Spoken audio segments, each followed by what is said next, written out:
Welcome to ACM classes.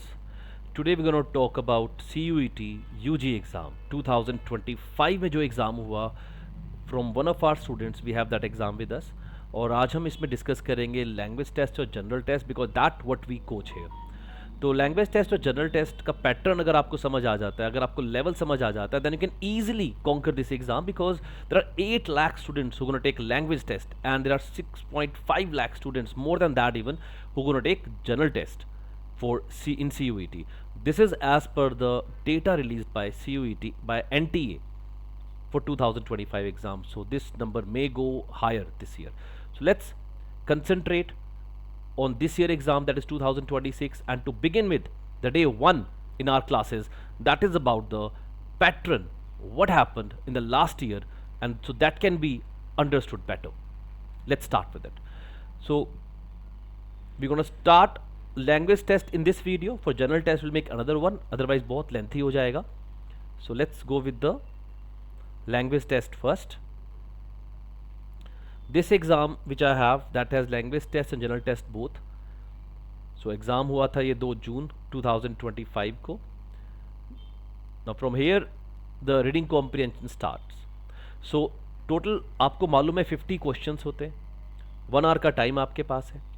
Now how to manage the time, that is also a very important thing. So time management जो है that is very important part for you guys.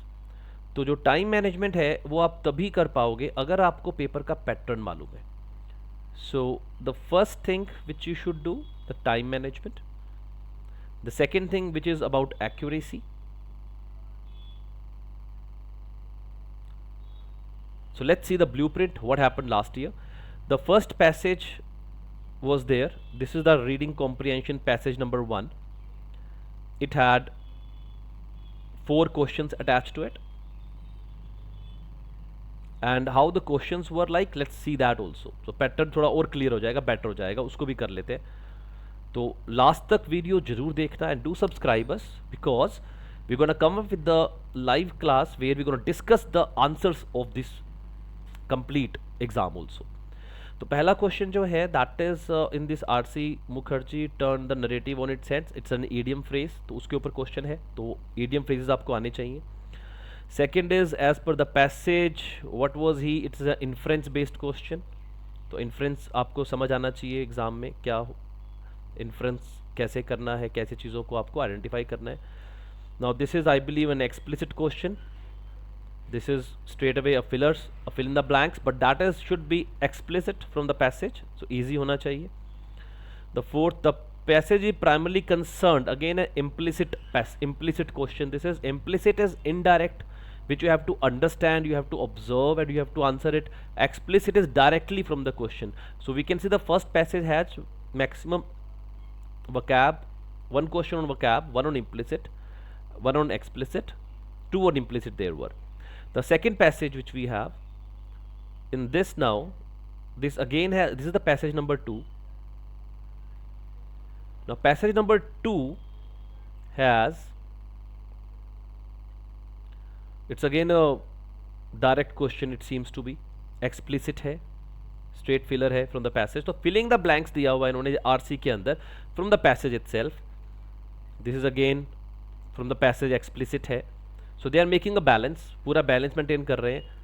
This is again explicit, so this passage gonna be easier one because explicit answers करने easy होते हैं. This complete passage is explicit, directly आपको question यहाँ से मिलना चाहिए कहीं ना कहीं से पैसेज के अंदर से. तो second passage was I believe easy.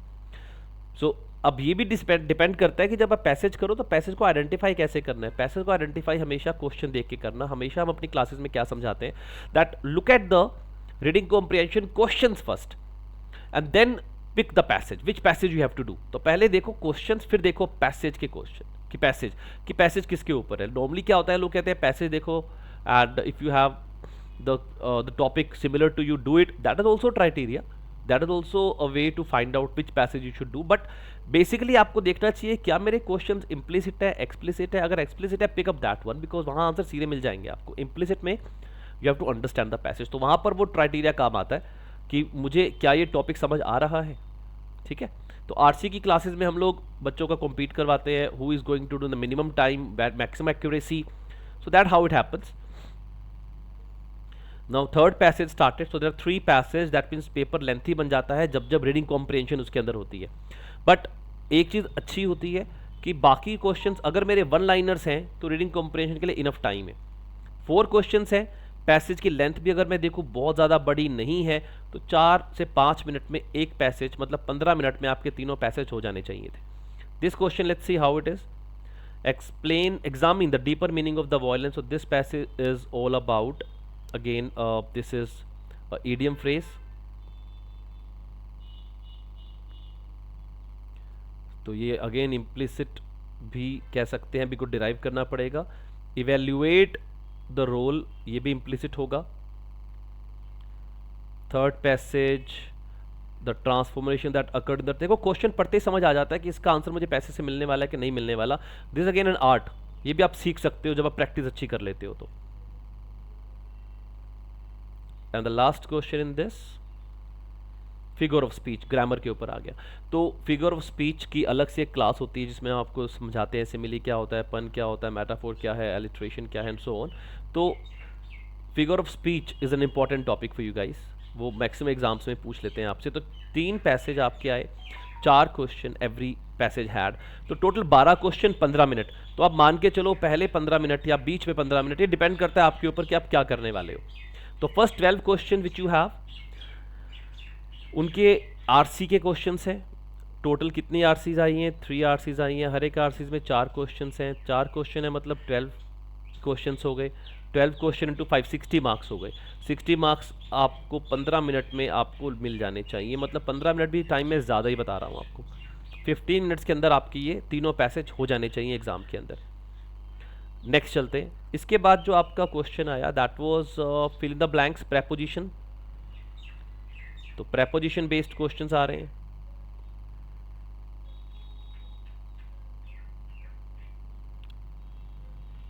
Then one was on the preposition. Now this is on the vocabulary. You have to find out antonym. तो रीडिंग कॉम्प्रिहेंशन के भी अंदर वोकेबलरी आई हुई है, इडियम फ्रेजेस आए हुए हैं। यहाँ पर भी आपको वोकेबलरी दिख रही है और बहुत ज़्यादा टफ नहीं है। आप देखो लेविश, बहुत सिंपल सा वर्ड है, कोई बहुत हाई क्लास वोकेबलरी नहीं यूज़ कर रहे हैं, तो पेपर का लेवल बहुत ज़्यादा हाई नहीं होता CUT का, लैंग्वेज टेस्ट का। नाउ हियर अगेन बड़े सिंपल से इडियम फ्रेजेस हैं। तो idioms and phrases you should be able to learn very quickly. 4 idiom phrase, अगर आपको एक का भी मतलब मालूम है तो आप एलिमिनेट कर सकते हो, है ना। तो आंसर्स डिस्कस नहीं कर रहा हूं मैं अभी, that will do in the live class with you guys. उसके लिए please subscribe us and do comment in the comment section कि आप लाइव कब चाहते हो, बिकॉज अभी तो आप लोग के एग्जाम्स चल रहे हैं, तो we not doing live for this, ठीक है। तो लाइव हम करेंगे जब आपके एग्जाम्स खत्म हो जाएंगे। आई थिंक मिड मार्च में आपके एग्जाम्स खत्म है, so then we can have a live on this. Till the time we'll keep on coming with the patterns and we'll keep on coming with the other information about CUT and the other exams which are after career after 12th के बाद जो भी आपके exams होते हैं। तो this is आपको match करना है ए के साथ which phrasal verb gonna go, second के साथ which phrase gonna go, third के साथ क्या एंड सो ऑन। इसकी पूरी लिस्ट हम आपको याद करने के लिए देते हैं और उसके अलावा अनलिमिटेड होते हैं फ्रेजल वर्ब्स, वोकैबुलरी अनलिमिटेड है। सो लेट्स अंडरस्टैंड फर्दर और क्या क्या हमें करना है। 16th question is about, again it's on vocabulary. You should know the meaning of this, one word for a complete line. So that what the topic is all about. फिर एक question आता है आपका, now this is again appropriate adverbs लगानी है आपको, तो that is again an important part. Again है तो देखो vocabulary का ही पार्ट, चाहे adverbs बोल रहे हैं, it's a grammar part, लेकिन LY समझ आ गया, सबको समझ आ गया, एडवर्ब्स लिखा हुआ है, लेकिन अब मीनिंग ही नहीं पता तो कैसे करोगे। तो दैट्स व्हाट आई कॉल इस वोकैबुलरी। तो वोकैबुलरी में आपका हाथ बहुत स्ट्रोंग होना ज़रूरी है, अदरवाइज लैंग्वेज टेस्ट क्लियर होने के चांस बहुत मिनिमम हो जाएंगे। लैंग्वेज टेस्ट के अंदर आपको ईडियम फ्रेजेस, आपको वोकैबुलरी, ग्रामर बहुत इंपॉर्टेंट पार्ट है आपके लिए। अब देखो सिर्फ 12 क्वेश्चन हुए हमारे, 12 question there is reading comprehension, ठीक है, बाकी सब आपका ये चलने वाला है। Now this is again metaphor, personification, या आपके figures of speech. So this is an important topic that you have to cover. 2 question आ गए इसके ऊपर अभी तक आपके, right. Then this is idiom and phrases. अब देखो रीडिंग कॉम्प्रिहेंशन में भी ईडियम फ्रेजेस थे, ऊपर फ्रेजल वर्ब्स आ गए, यहाँ पर फिर ईडियम्स आए हुए हैं। तो idioms is again an important topic. So this is now a part of, again you can say a part of grammar it is. Now this is word meanings, vocabulary. एक बड़ी अच्छी बात ये है कि अगर आपको इनमें से किसी भी चीज़ का मतलब मालूम है तो आप आंसर निकाल सकते हो। फॉर एग्जांपल लैसिट्यूड हमने सबने सुना ही होगा, इसका मतलब होता है लेथार्जी, आलसी। तो basically it is lack of energy which we can say. तो ऑप्शंस में अगर मैं जाऊँ, डी के साथ सेकंड इस ऑप्शन में बनता है, तो मेरा आंसर ए का सीधा सीधा आंसर हो जाता है। Will do all this kind of short tricks also, हम करेंगे, लाइव करेंगे आप लोगों के साथ। सो बाकी अभी सिर्फ पैटर्न डिस्कस कर रहे हैं। तो this is again on the, you can say vocabulary है। और वर्ड्स देखो आप, वर्ड्स बहुत बड़े, बहुत हाई लेवल वर्ड्स नहीं है, इजी वर्ड्स हैं, नॉर्मली आप यूज़ करते हैं हम लोग, ठीक है ना। So it's not that thing कि बहुत हाई लेवल वोकेबलरी करनी है। बेसिक कोई भी वोकेबलरी की अगर हम प्रैक्टिस शुरू कर देते हैं तो बहुत ईजी हो जाता है। अब अगर हम बात करें, ये आ गया करेक्ट सीक्वेंस में लगाना, इसको बोलते हैं पैरा जंबलिंग। तो पैरा जंबलिंग के अंदर अगर हम नोटिस करें, अगेन ऑप्शंस हैं, तो पैरा जंबलिंग के भी 2-3 पार्ट्स होते हैं। तो सबसे इजी वाला पार्ट इन्होंने हमें दिया हुआ है, जिसमें हमें एक ही लाइन के 4 डिफरेंट पार्ट्स हैं, नहीं तो 4 लाइंस का एक पैसेज बनता है, वो भी पैरा जंबलिंग होता है, जंबल सेंटेंस बोलते हैं उसको। But this is they have para jumbling in form of 1 line है, उसी को आप बना रहे हो। अब उसको बनाना सबसे आसान मैं क्यों बोलता हूँ, बिकॉज इस पर अगर आपको बेसिक चीज़ें मालूम है तो आप कर सकते हो। फॉर एग्जाम्पल अगर मैं इसी को उठाऊँ, तो मेरी फर्स्ट लाइन कहती है expansion putting sensitive data at significant risk, cyber threats have increase due to digital, to protect individuals and organisations worldwide, requiring strong security measures and protocol. अब आप देखो आपकी स्टार्टिंग लाइन कहाँ से होनी चाहिए, बहुत सिंपल है टू अंडरस्टैंड इट। आप देखो क्या आप यहाँ से शुरू कर सकते हो, expansion putting sensitive data at significant risk नहीं कर सकते। I am giving the level, ठीक है, इसलिए एक सोल्व करके दिखा रहा हूँ, बाकी भी ऐसे ही होंगे, you guys can solve it.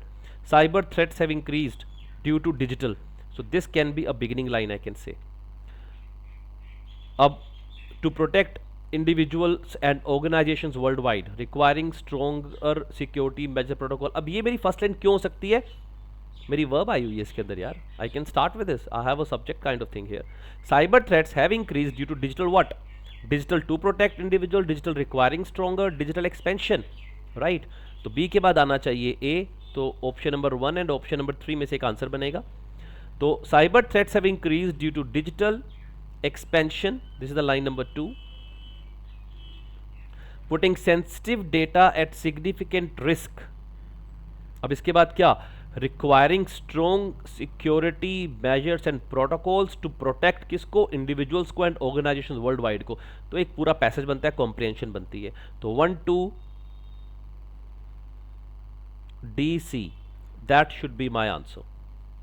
तो B A D C, that means option number 3 ये मेरा आंसर हो जाएगा। तो अगर आपको बिगिनिंग पता है तो 2 ऑप्शन तो वैसे ही स्टार्टिंग में एलिमिनेट हो गई थी। ये सारे मेथड आपको सिखाए जाएंगे, will be in the live class once for you guys, so उसके बाद आप डिसाइड कर सकते हैं। And let me tell you very frankly, we are not gonna run a batch which is on a paid basis. कोई paid basis वाला batch नहीं run करने वाले हैं हम लोग।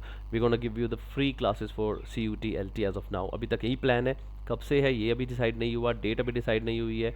तो सब्सक्राइब कर लेना, because we gonna come on the live on YouTube.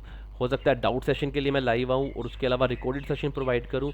अभी तक मॉनेटरी टर्म्स का कोई हमने नहीं सोचा है, हमने भी सिर्फ इतना सोचा है कि how to equip the 8 lakh students with the best knowledge, how we can give the best practice. अभी हमारा टारगेट सिर्फ इतना ही है कि उनको बेस्ट प्रैक्टिस हम कैसे प्रोवाइड करें।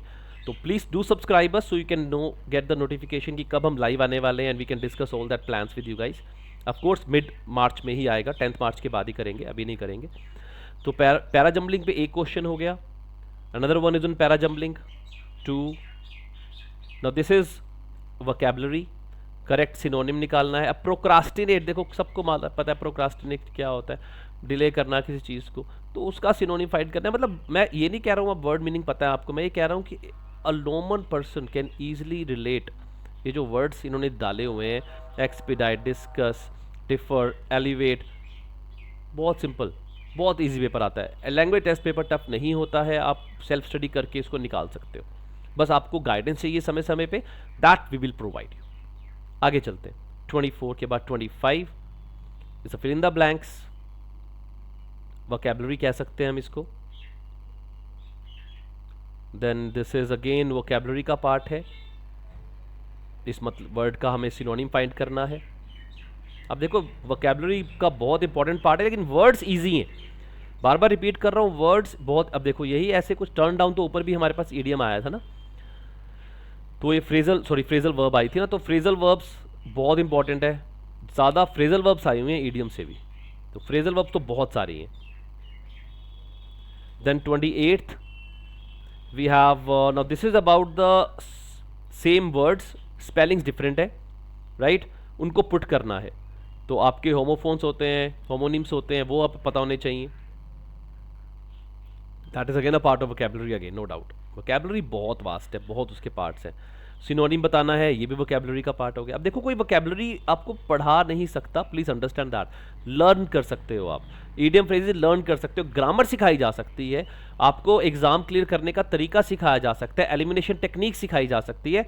बट ये जो चीज़ें हैं सेल्फ स्टडी के ऊपर ज़्यादा डिपेंड है। Let me very frankly, although we coach for language test and general test, but here also we emphasize max to max learning. We can guide you, we can put the light how you can cross the road, but चलना तो आपको है।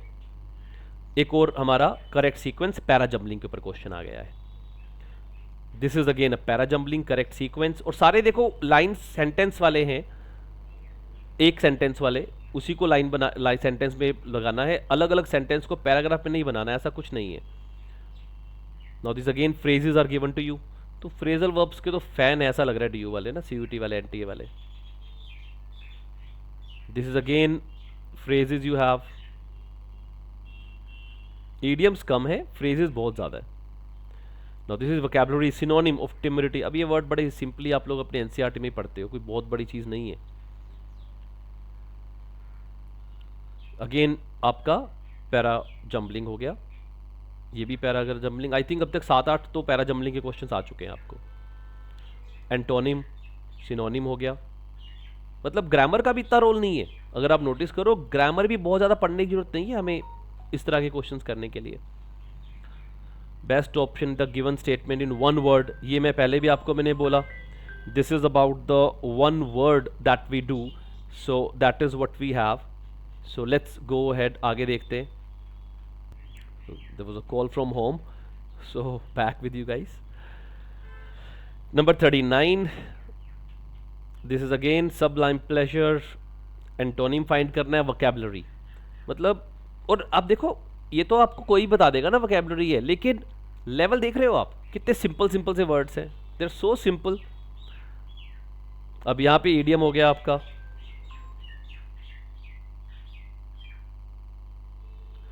This is again your vocabulary, मतलब the words are quite simple. आप recorded session है, आराम से आप पोज करके पढ़ के सोल्व भी कर सकते हो, सोल्व करके रख लेना, ठीक है ना। लाइव में डिस्कस कर लेंगे, इमीडिएटली आंसर हो जाएंगे, कोई दिक्कत नहीं है। अभी मैं सिर्फ आपको सिर्फ पैटर्न बताना चाह रहा हूँ कि ताकि आपको मालूम हो, जल्दबाजी में फटाफट आप कुछ ज्वाइन कर लें, बाद में रिपेंट करें, ऐसा नहीं होना चाहिए। बिकॉज हर बार बच्चे आते हैं, वो यही बोलते हैं कि सर हमने वहाँ ज्वाइन कर लिया, वहाँ फीस पे कर दी, ऐसा कर दिया, वैसा हो गया। सो आई बिलीव बहुत ईजी है यार, language test is quite easy. Choose the correct word from the given option to complete the sentence. तो दिस इज अगेन, ये आपका नरेशंस अगर किसी को आती हैं, डायरेक्ट इनडायरेक्ट स्पीच, वो बच्चा बड़े आराम से इसको आंसर कर सकता है। तो again a part of grammar हो गया। 43 correct synonym for word sanguinity. Now this is again a word, आपका वर्ड पावर है, कितना वोकैबुलरी आपको आता है। और वर्ड्स देखो बहुत टफ नहीं है, they are very easy. Optimism, scepticism, pragmatism, opulence, थोड़ा सा भी अगर आपने आसपास देखा है या अभी भी आप पढ़ना शुरू कर दोगे ना, तो 1.5-2 महीने बाद आपका एग्जाम है, 2 महीने बाद ऑफ कोर्स, मई 11 के बाद की डेट से, एंड हम मार्च 11 के आसपास शुरू कर देंगे, 11-12 के आसपास मेरे हिसाब से, तो जो प्लान कर रहे हैं हम लोग। 2 महीने में तो रज के वोकैबुलरी याद कर सकते हो आप, रज के ईडियम फ्रेजेस याद कर सकते हो, आरसी की प्रैक्टिस कर सकते हो, पैरा जम्बलिंग कर सकते हो। बेसिकली 4-5 चीज़ें हैं, ग्रामर है, फिगर्स ऑफ स्पीच उसके अंदर आ जाता है, तो 5 चीज़ें हैं, गिन के, ज़्यादा कुछ है ही नहीं। Now this is your mind your Ps and Qs, again idiom है। लेविटी, इसका एंटोनिम बताना है, वोकैबुलरी।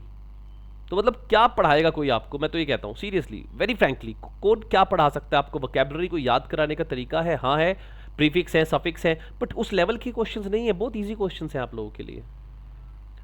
मतलब कोई भी एक एवरेज बच्चा भी अगर ध्यान से पैटर्न को समझ के पढ़ने पे अलग जाए, सीयूटी का लैंग्वेज टेस्ट निकालना is not that tough. Depend करता है कि आप कितना एफर्ट्स लगा रहे हो उसके ऊपर। अगेन ये पैराग्राफ का करेक्ट सीक्वेंस हो गया, पैराग्राफ पैरा जम्बलिंग जिसको हम बोलते हैं। 47th this is a preposition, के बे ऊपर कोस्ट है, बेसिक से क्वेश्चन है यार। सायाज इंस्टीट्यूट सिचुएटेड एट, देखो मुंह से अपने आप निकलता है, at the junction near the city hall, तो that is the answer, because छोटा प्लेस है उसके लिए एट होता है, सिटी है बड़ी इन लगता है, ओन जब टच होता है तब होता है, ओवर जब किसी को आप ऊपर से कवरिंग करते हैं तब लगता है। तो बड़े सिंपल बेसिक से प्रेपोजिशंस हैं, कुछ भी नहीं है यार। डिपेंड करता है कि बच्चा कौन सा मेहनत करने वाला है।